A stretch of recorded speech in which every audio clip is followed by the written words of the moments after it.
Hello दोस्तों, कैसे आप लोग। उम्मीद करते हैं अच्छे होइएगा, मन लगा के पढ़ते होइएगा।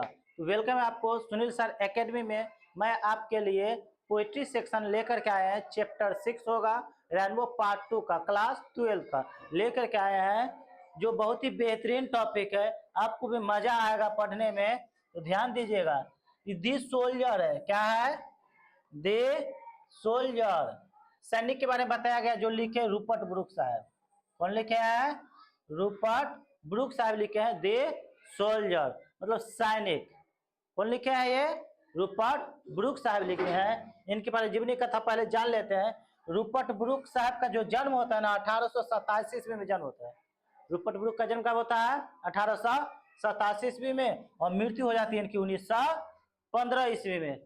वॉज बॉर्न इन, इनका जन्म हुआ था a well to do academic family, अच्छे खासे परिवार में इनका जन्म हुआ था। किनका? रूपर्ट ब्रूक साहब का। His father was a house master, उनके पिताजी जो थे, रूपर्ट ब्रूक साहब के पिताजी, उनके पिताजी हाउस मास्टर थे। क्या थे? House master. हाउस मास्टर बोलते हैं इंचार्ज, जो किसी स्कूल में सब काम करते हैं ना, इंचार्ज रहता है, उसी को हाउस मास्टर बोलते हैं। एट रग्बी स्कूल, कौन सा स्कूल का? रग्बी स्कूल के इंचार्ज रहते हैं ब्रूक साहब के पिताजी। Where Rupert Brooke was educated, जहाँ पे रूपर्ट ब्रूक का एजुकेशन मिला था, शिक्षा प्राप्त किए थे उसी स्कूल से। Before going to King's College Cambridge, यानी किंग्स कॉलेज कैम्ब्रिज जाने से पहले अपना स्कूलिंग जो है रग्बी स्कूल से ही किए थे पढ़ाई, जहाँ पे उनके पिताजी हाउस मास्टर थे, इंचार्ज थे उस स्कूल के, रग्बी स्कूल के। W.B. Yeats, William Butler Yeats साहब जो है ना, द फेमस पोएट, बहुत ही फेमस पोएट है, प्रसिद्ध पोएट है W.B. ईट्स। उन्होंने W.B. ईट्स साहब ने डिस्क्राइब किया, वर्णन किया रूपर्ट ब्रूक साहब, किसके बारे में? रूपर्ट ब्रूक साहब के बारे में। और उन्होंने कहा as the handsomest young man. Actually handsome का हैंडसमेस्ट तो होता नहीं है, हैंडसम का मोस्ट हैंडसम होता है सुपरलेटिव डिग्री। लेकिन पता है आप लोगों को, ये राइटर जो थे उनका कुछ भी लिखने का अधिकार मिला हुआ रहता, वो शब्दों के साथ खेलते हैं, तो उन्हीं की भाषा में समझना पड़ेगा। हैंडसमेस्ट होता नहीं आजकल, मोस्ट हैंडसम होता है, लेकिन वो हैंडसमेस्ट लिख दिया है तो वही मान के चलेंगे। वो सबसे सुंदर यंग मैन रहते हैं इंग्लैंड का। कहाँ का? इंग्लैंड का सबसे सुंदर हैंडसमेस्ट रहते हैं। ये बात कौन बता रहे हैं?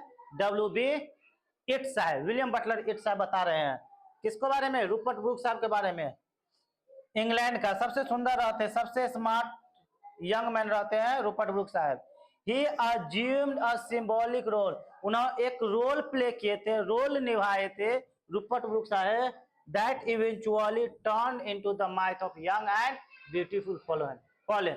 उन्होंने एक रोल निभाए थे सैनिक का, सैनिक में थे, रोल निभाए थे सैनिक का, और वही सैनिक का जो रोल निभाए थे ना, उन्हीं वो इवेंचुअली क्या टर्न हुआ? एक माइथ of a young and beautiful fallen warrior, और वही चीज उनको क्या बना दिया? वॉरियर बना दिया, योद्धा बना दिया। क्या बना दिया? योद्धा बना दिया। किसको? रूपर्ट ब्रूक साहब को, जो सोल्जर का रोल प्ले किए थे, सोल्जर बने थे, वही उनका रोल प्ले क्या बना दिया? एक योद्धा बना दिया रूपर्ट ब्रूक साहब का। कह रहे हैं ही डाइड ऑफ सेप्टिकेमिया, वो सेप्टिकेमिया नामक बीमारी से वो मर जाते हैं, है ना, ऑन 23 अप्रैल 1915, 23 अप्रैल 1915 ईस्वी को उनके मृत्यु हो जाती है सेप्टी नामक बीमारी के कारण। उनको एक्चुअली दरअसल कीड़ा काट लेता है, जो जहरीला कीड़ा होता है, जहर धीरे धीरे अंदर फैल जाता है, जिनके कारण उनकी मृत्यु हो जाती है। ये जा रहे होते युद्ध में, युद्ध करने के लिए जा रहे होते हैं, नदी के रास्ते से जाते हैं, तो फिर नदी पड़ता है समुद्र में, उस पर आइलैंड रहता है, आइलैंड पे आराम करते वहीं पर उनका कीड़ा काट लेता है, उनको वहीं पर मृत्यु हो जाती है। 23 अप्रैल 1915 की ईस्वी की मृत्यु हो जाती है सेप्टी नामक बीमारी से, ऑफ द आइलैंड। कहाँ पे? आइलैंड पे, महाद्वीप पे, ऑफ लेमॉन्स, कौन सा महाद्वीप? लेमॉन्स महाद्वीप, इन द एजियन, यानी कि एजियन नामक समुद्र है, क्या है?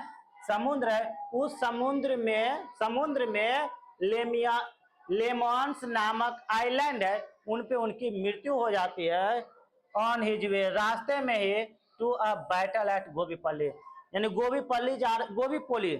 गैबीपल्ली है ना, गैबीपल्ली जा रहे होते युद्ध करने के लिए, लेकिन रास्ते में ही समुद्र पड़ता है, उस समुद्र में आराम कर रहे थे, समुद्र के लेमन्स नामक आइलैंड पे वो आराम कर रहे थे, रेस्ट कर रहे थे, वहीं पर उनका एक कीड़ा काट लेते हैं, जिनके कारण उनके मृत्यु हो जाती है।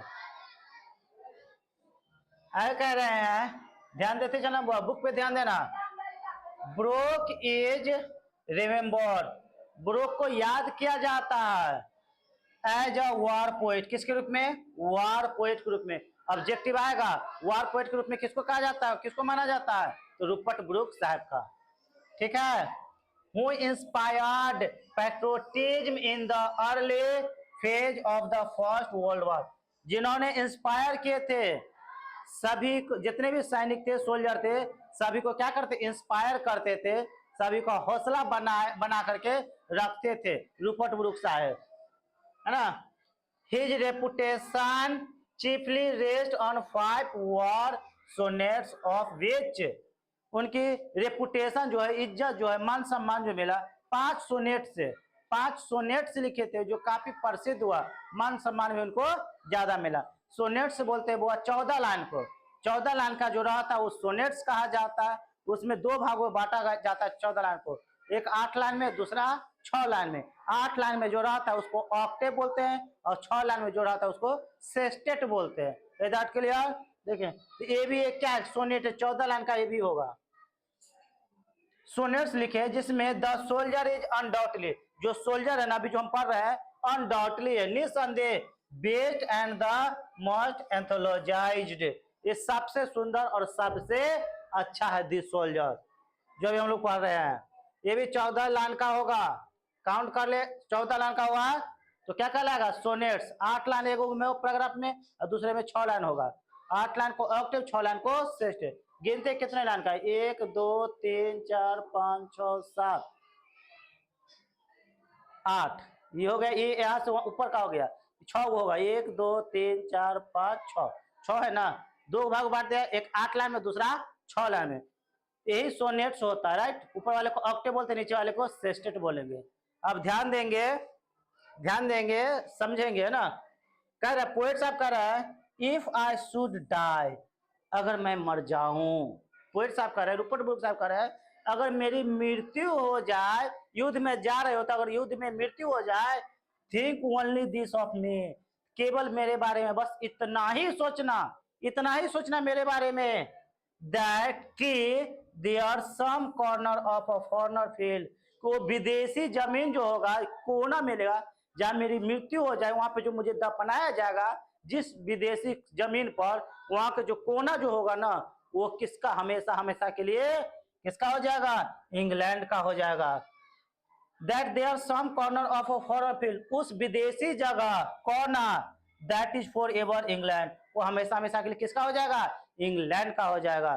क्योंकि इंग्लैंड के रहते, इंग्लैंड के साथ वफादारी करते, गद्दारी नहीं करते हैं, उसके खूब गुणगान करते हैं पोएट साहब जो है सो, कि जहां भी अगर मेरी मृत्यु हो जाए विदेश में, फॉरेन विदेशी जगह पे, दूसरे जगह पे मृत्यु हो जाए, तो वहां पे जो मुझे दफनाया जाएगा, वो जमीन हमेशा के लिए किसका हो जाएगा? इंग्लैंड का हो जाएगा। देयर शैल बी, हमेशा के लिए उसका हो जाएगा।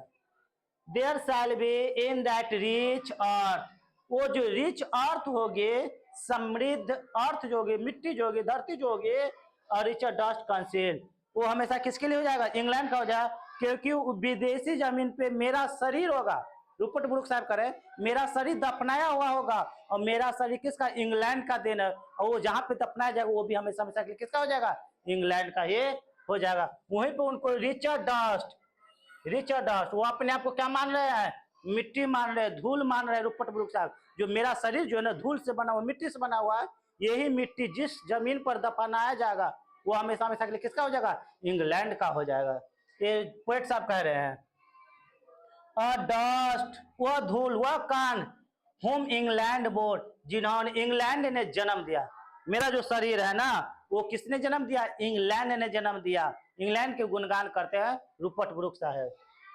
सेव्ड, आकार दिया, मेड अवेयर, जागरूक कराए, गेव वंस हर फ्लावर्स, कभी उन्होंने फूल दिए, कभी उनको फूल दिए, आकार दिए, अवेयर कराए, जन्म दिए इंग्लैंड ने, फूल भी दिए टू लव हर, प्यार करने के लिए क्या मिला उनको, फूल मिला इंग्लैंड में, हर वेज टू रोम, उनके रास्ते दिए चलने के लिए, भटकने के लिए उस पे इंग्लैंड में। इंग्लैंड ने मुझे तो सब कुछ दिया, बहुत कुछ दिया, और इंग्लैंड का मिट्टी हूं मैं, जहां पे मुझे दफना जाएगा वो हमेशा हमेशा के लिए किसका हो जाएगा, इंग्लैंड का हो जाएगा। Body of England breathing English air, ये जो इंग्लैंड का जो बॉडी है ना, शरीर है ना, ये भी हवा कहाँ का लेता है, इंग्लिश से ही हवा लेता है। मेरा शरीर इंग्लैंड का है, मैं हवा लूंगा, सांस लूंगा, वो किसका सांस रहेगा, इंग्लैंड का ही रहेगा। ये 8-7 हो, एक और लाइन है इसमें, वॉश्ड बाय द रिवर्स, और मुझे किसके द्वारा धोया गया है, इंग्लैंड के नदियों के द्वारा, पोखरों के द्वारा मुझे धोया गया है, मैं वहां पे भी नहाया हूँ। Blessed by suns of home, और सूर्य ने भी मुझे आशीर्वाद दिए, इंग्लैंड के सूर्य ने भी मुझे क्या दिए, आशीर्वाद दिए। वहां इंग्लैंड ने मुझे क्या दिए, खेलने के लिए, टहलने के लिए, प्यार करने के लिए, सब कुछ दिए, है ना। एंड थिंक, और सोचना, दिस हार्ट, ये जो दिल होगा, या जो हृदय होगा ना, all A will said away, जब मेरी मृत्यु हो जाएगी, जो भी मेरे अंदर जो भी बुराई होगी, कुछ भी, मृत्यु के बाद सब कुछ क्या हो जाएगा, सब कुछ सेड अवे, सब कुछ समाप्त हो जाएगा, मृत्यु के बाद कुछ भी नहीं रहेगा। ये कौन कर रहे हैं, रूपर्ट ब्रूक साहब कर रहे हैं, ध्यान देना बुआ। A pulse in the internal mind, no less, gives somewhere back the thoughts by England given। दोनों लाइन के पढ़ने थोड़ा समझना, एक लाइन से नहीं आने वाला ये अर्थ हुआ, दोनों लाइन का समझना। कह रहा है इंग्लैंड के द्वारा जो मुझे दिया गया है ना, थॉट, विचार, सोचने की जो शक्ति दिया गया है ना, thought of, give somewhere back the thoughts of, thoughts by England given, England के जो द्वारा थॉट्स दिया गया, विचार दिया गया है सोचने के लिए, a pulse in the internal mind no less. कह रहा है जब मेरी मृत्यु हो जाएगी और जब मैं स्वर्ग में जाऊंगा, स्वर्ग जाऊंगा, तो वहां इंग्लैंड ने मुझे सोचने की शक्ति दी है, मैं वहां पे भी, स्वर्ग में भी, जहां पे मैं रहूंगा स्वर्ग में, इंग्लैंड का ही स्वर्ग रहेगा, हेवन रहेगा, और वहां पे बैठ के मैं उस बातों को सोचूंगा, समझूंगा, उसी बात को सोच के मैं खुश रहूंगा स्वर्ग में भी, मरने के बाद भी। वही कह रहा है इंटरनल माइंड, है ना, जो कभी खत्म नहीं होगा, नो लेस, कभी खत्म होने वाला नहीं है थॉट, मैं वहीं पर सोचूंगा जो इंग्लैंड के द्वारा दिया गया है। हर sights and sounds dreams happy, उनकी जो साइट जो होगी, दृश्य जो होगी, आवाजें जो होगी, वो स्वप्न जो होगी, हैप्पी एज हर डे, और कैसा होगा, खुशहाल जिंदगी जिएंगे। मरने के बाद जो भूत बनेगा या स्वर्ग में जाएगा, वहां पे जो रहेंगे, यही सब यादें कर करके मैं वहां पे खुश रहूंगा। And laughter learn of friends, और जो हंसी खुशी जो सीखे हैं अपने दोस्तों से, एंड जेंटलनेस से जो सीखे है ना, इन हार्ट, ये जो दिल में, हृदय में है, एट पीस, वो क्या देती है, शांति देगी। जब स्वर्ग में रहेंगे तो उस बातों को याद करेंगे, और बातों याद करके मुझे क्या मिलेगी, शांति मिलेगी। अंडर एन इंग्लिश हेवन, कहाँ पे, उस इंग्लिश हेवन पे, स्वर्ग में, इंग्लैंड का जो स्वर्ग हो ऊपर में, वहां पे मुझे क्या मिलेगी, शांति मिलेगी, सुख मिलेगी, उस सब बातों को याद करेंगे। दरअसल इंग्लैंड का ही हेवन, स्वर्ग एक ही होता है, भारत का स्वर्ग, इंग्लैंड का स्वर्ग, अलग अलग स्वर्ग नहीं होता, एक ही स्वर्ग होता है। लेकिन ये ज्यादा ही गुणगान करते हैं अपने इंग्लैंड के, क्योंकि इंग्लैंड वासी रहते हैं, हम भारत के, तो भारत के गुणगान करेंगे, है ना। तो उसी तरह इंग्लैंड के रहते रूपर्ट ब्रूक साहब, इसीलिए इंग्लैंड के गुणगान करते हैं। तो यहाँ पर क्लास समाप्त हुआ बुआ। अगर वीडियो पसंद तो लाइक एंड सब्सक्राइब जरूर कीजिएगा, और साथ साथ कमेंट भी कीजिएगा, बताइएगा आप लोग को वीडियो कैसा लगा। So till then, take care, keep practicing and have fun.